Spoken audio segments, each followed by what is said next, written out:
श्री राधे। अपरा एकादशी 13 मई 2026 दिन बुधवार। आनंदमयी कथा का रसास्वादन करें। कलियुग योग न यज्ञ न ज्ञाना, एक आधार राम गुण गाना। केवल भगवान का ही नाम भव से पार करता है। आइए हम कथा का रसास्वादन करें। बोलिए वृंदावन बिहारी लाल की जय। युधिष्ठिर ने पूछा, हे जनार्दन, ज्येष्ठ माह के कृष्ण पक्षी की एकादशी का नाम तथा इसके व्रत की विधि एवं महात्म को सुनाइए। श्री कृष्ण जी बोले, हे राजेश्वर, ज्येष्ठ माह के कृष्ण पक्ष की एकादशी का नाम अपरा है। यह पुण्य को देने वाली, पापों को नष्ट करने वाली है, धन को देने वाली, इसी कारण इसका नाम अपरा है। अपरा एकादशी के व्रत के प्रभाव से ब्रह्म हत्या, भूत योनि, दूसरों की निंदा आदि के पाप नष्ट हो जाते हैं। झूठी गवाही, झूठे वेदोच्चारण, असत्य भाषण, झूठे शास्त्र बनाना, असत्य बोलना, झूठ का अनुसरण करना, समस्त प्रकार के पाप अपरा एकादशी के व्रत करने से नष्ट हो जाते हैं।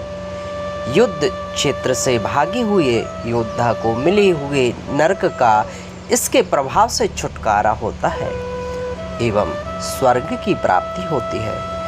जो फल तीनों पुष्करों में स्नान करने से या कार्तिक माह में स्नान करने से या गंगा जी के तट पर पितरों को पिंडदान करने से, सिंह राशि को गुरु को गोमती नदी में स्नान करने से, कुंभ में श्री केदारनाथ जी के दर्शन करने से तथा बद्रिकाश्रम में रहने से अथवा चंद्र सूर्य ग्रहण के समय कुरुक्षेत्र में स्नान करने से जो फल प्राप्त होता है, वही फल ज्येष्ठ माह के कृष्ण पक्ष की अपरा एकादशी का विधि पूर्वक व्रत पूजन करने से प्राप्त हो जाता है।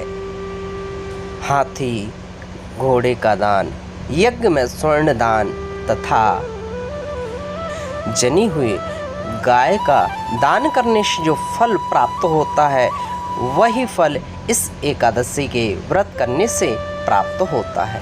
हे राजन, यह अपरा एकादशी का व्रत पाप रूपी अंधकार को हटाने के लिए सूर्य के समान तेजवान तथा पाप रूपी मृग का वध करने के लिए यह सिंह के समान है। अतः मनुष्य को इस अपरा एकादशी का व्रत करना चाहिए।